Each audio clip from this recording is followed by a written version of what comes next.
one of the things I've always done, like when I even learned NLP, one of the first real dynamic set of tools I learned psychologically, I would go to these classes with these psychologists and psychiatrists, and we'd have an all-day session, which their idea of all day was 4 hours. Right? You know, it'd be like we'd start at 10, and at noon we're taking lunch. I'm like, where the hell are we going?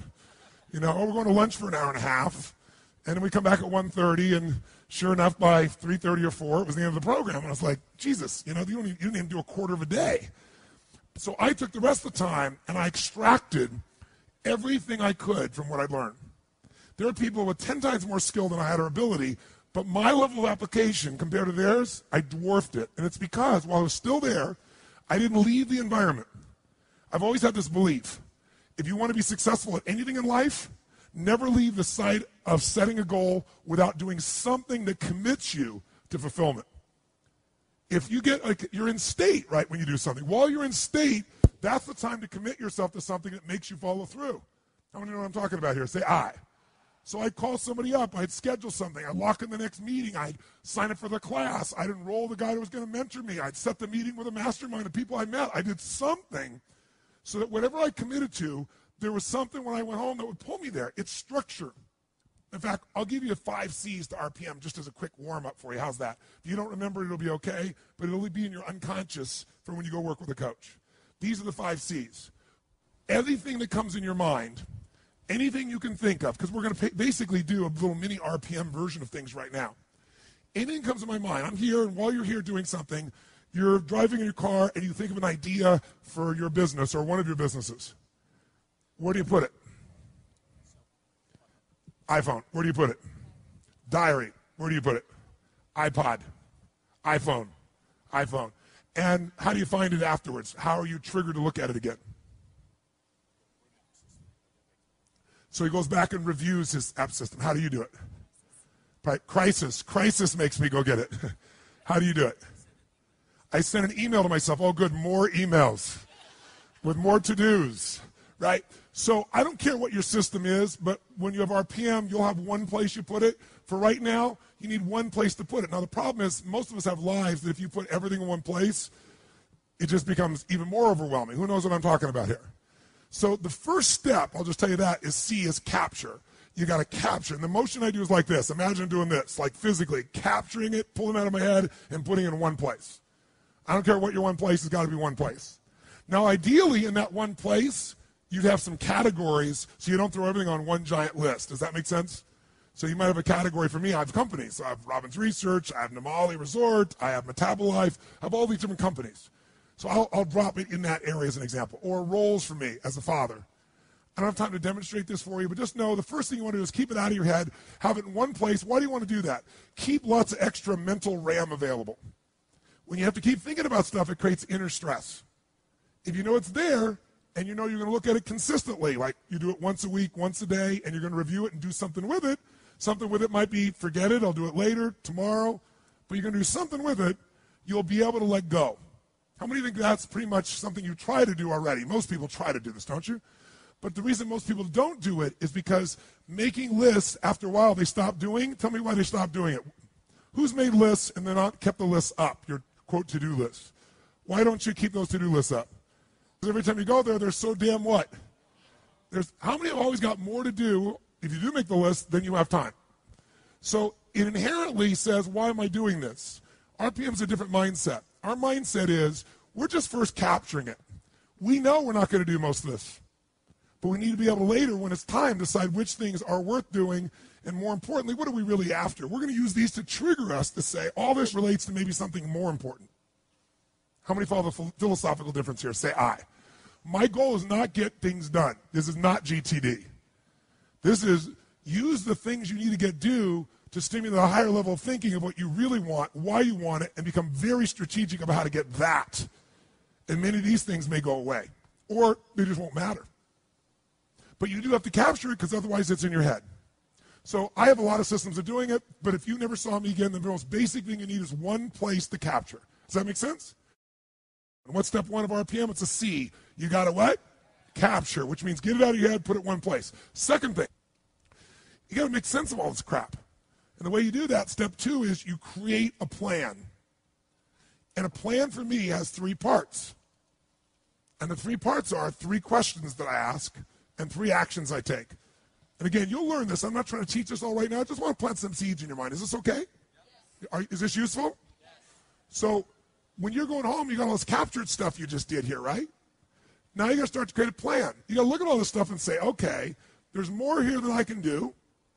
So what I really need is read all this stuff and start to see, well, all these things relate to one thing. All these relate to another. If I'm a mom and I made my list, and on the list I have things like I got to pick up the laundry, I got to drive the kids to school, I've got to do this thing for the PTA, I got to clean the house, I got to run my business that I run out of the house, I got to do the accounting, I want to have spend some time with my husband at the end of the day. Soccer mom, totally stressed out. But if I write all those things down and get them out of my head, and when I write them all down, I then start to put them together and go, you know, this, and this all relates to my kids. This all relates to the house being great.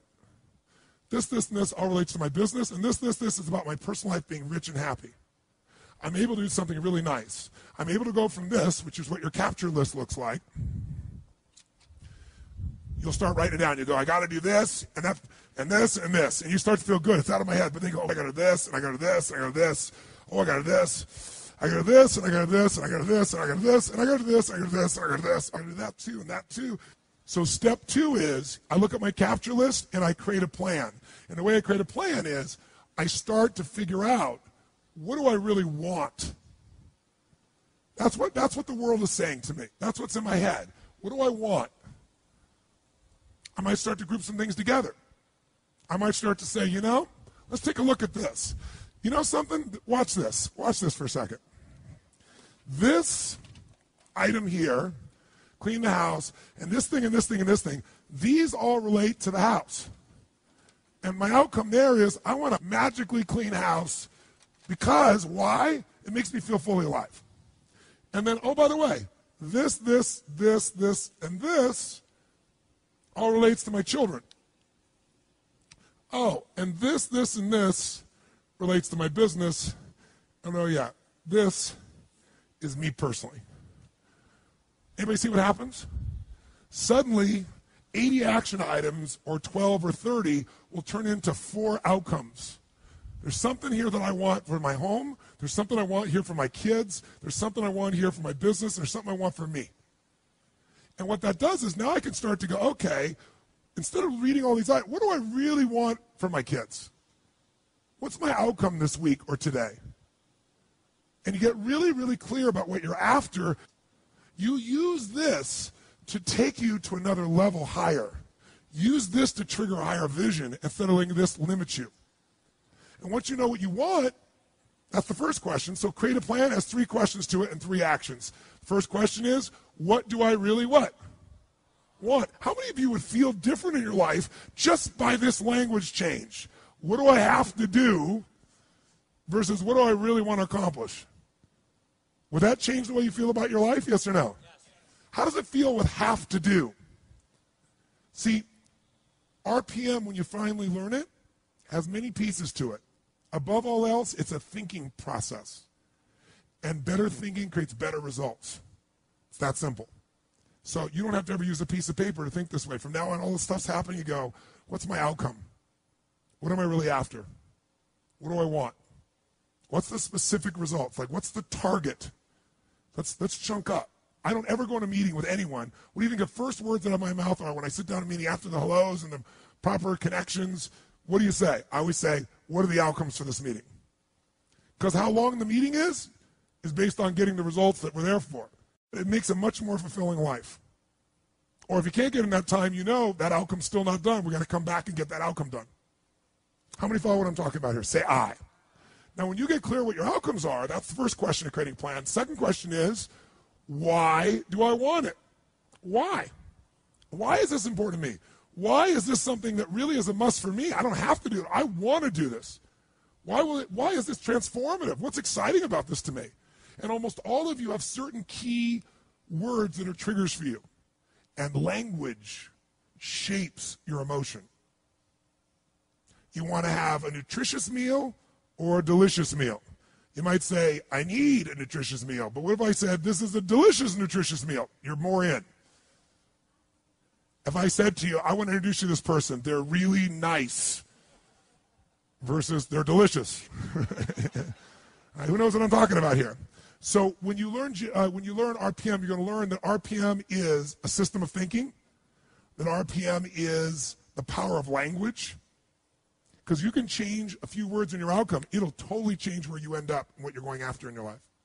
RPM is a visual chunking system, a way to take all that stuff you saw and group 82 things down to 4. And guess what will happen to your stress level? Through the floor. Guess what happens to your concentration ability? Through the roof. What are you going to focus on?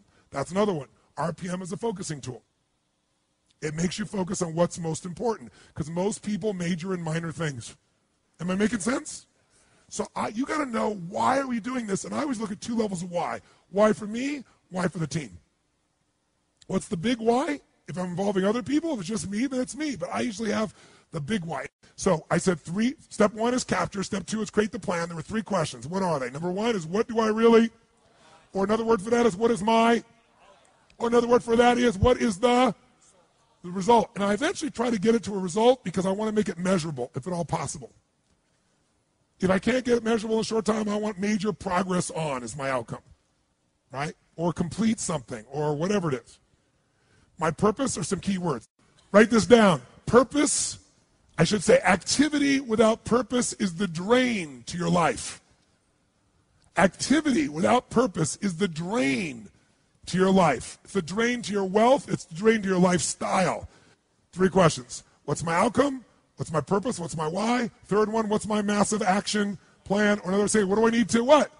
Now you ask that question, it makes some sense. Because what to do depends on what your outcome is. Otherwise, what you're going to do is going to be based on stress, concern, fear, people interrupting you, reacting, demands. And so your life is nothing but a reaction tool. Of all the tools I have, this may be the most valuable one, ironically. Because this is the one how it all gets executed. And I don't teach it very often.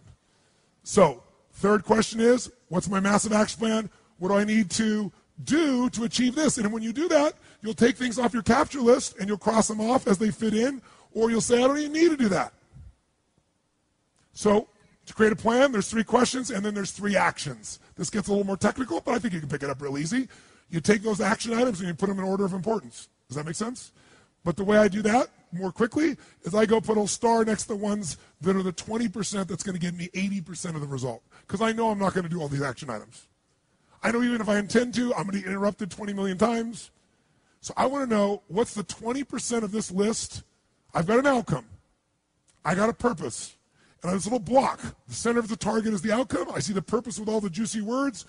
Why I'm doing this? Now I got this list of 7, 8, 9, 10, 12 things, action items. They're all related to kids, that kid outcome. I'm not going to do all those today. Which are the 20% that make the biggest difference? I star those. And guess what else I do? I figure out what's the 20%, what I call it, what are the must items? My musts are the 20% that are going to make 80% of the difference. That way, every day I can still succeed. That's why I still do my lists and most people don't. Because I don't do lists. I come up with outcomes and purposes, and I got lists within them, and are highly prioritized with what matters. And later on, if I want to come back and do more, great. So, 3 questions, 3 actions. The actions are, star the things that are musts. 2, establish the real time.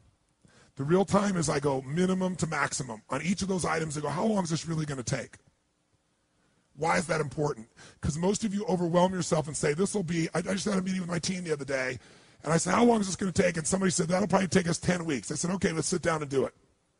Let's sit down and lay out where that 10 weeks is going to come from. And we're all done. It was about 7 hours worth of work. Because we all overestimate when it's in our what? In our head. You sit down, look at each item, and you look at the 20%, and you mark, okay, 20 to 25 minutes, 30 to 40 minutes. And by the way, at the end of the day, what do I look at? What are my start items? What's the minimum time necessary to get that result? That's what I go do. Same thing with my week. So, 3 questions. I create a visual block where this separates from everything else. Below it, I'll spell space, and I'll create another block. When you learn RPM, you'll see that visually. I don't think I want to throw up for you right now.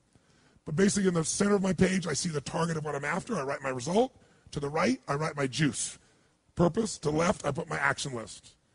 Put it in order of importance, boom. Asterisk, boom. Minimum must time, I'm ready to rock and roll. Here's the third one, leverage. Leverage is critical. You know how I get so much done? Because I don't just get it done. I know the outcome, I know the purpose, and I look for leverage.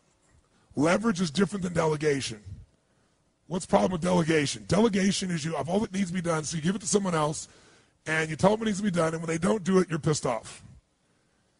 Leverage says, I can move the biggest boulder in the world with a little bit of effort if I get something I can do it with, but I'm still part of it. So leverage is, if I'm going to leverage something here with Tom, I'm going to make sure Tom understands the what? The outcome. I want to make sure Tom understands the purpose, the why, and the action. But I might say to Tom, if you can get this done without this action or better action, go for it, baby. And I want to talk to you on this date, and we got to promise him we're going to check in before it's needed. So there's no surprises. And if you're having problems, Tom, come back to me because we're partners on this. That I call leverage, different than delegation. Who sees the difference here? Say aye. So 3 questions. What creates the plan? 3 questions with a block, 3 actions. Where's my must? What's my minimum must times? Where's my leverage? And you know what I do when I have no time? There is time. I just got to leverage it. Now I'm saying, you say, I have no one to leverage it to. You know, Shane over here, right? I got all the stuff he wants to do. He can't leverage it. But Shane's answer was, hire somebody. Then he thinks about what it's going to take and goes, $125,000. Can't do that now. He's getting caught up in one way to get the outcome. Leverage. He goes through his list and goes, what if I got someone to do 20% of this stuff? I could spend 20 grand to get that much freedom. I could pay for it times 10. And if I'm really productive, my productivity should enhance the world, not only my clients and customers, but it should provide jobs for other people. And if there's anything you hate to do, it's because you're either ineffective at it or you don't think it's very important, but it is urgent. So you need to hire somebody for those things. And ideally, somebody who loves that job. You're never going to grow when your time is eaten up for activities that aren't that important. Activity without high levels of purpose is the drain of your fortune. Do it now. If you can't get it all now, do a part of it now. Leverage is power. Leverage is ultimate power.